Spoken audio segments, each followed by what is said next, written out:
Нема мнозинство да се прифатат барањата на аеродромци и да се повлече спорниот детален урбанистички план.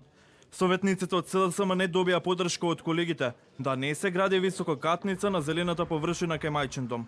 Наместо спорниот урбанистички план кој предизвика протести, беа изгласани околу 20 дополнителни точки.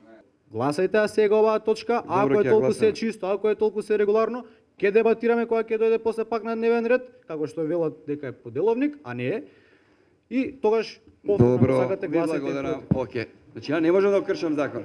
Значи дајте сега како да ви кажам. дали- Правите циркус од самите вас.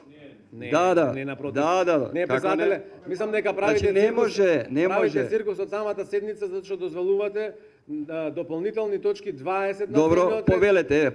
Добро, повелете. На седницата меѓу расправите и за мандатот на градоначалникот и на советниците, а во меѓувреме пред општината протести.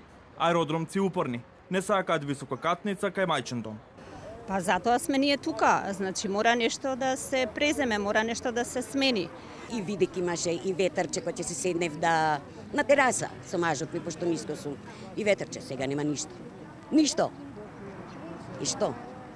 Зошто ги градат? За да земат пари, провизии, тендери. Како дополнителна точка на седницата не се најде деталниот урбанистички план за Лисиче, во кој неофицијално се предвидуваат 30 до 40 згради на неурбанизиран дел од општината. Исходот од седницата е нова градинка во Ново Лисиче.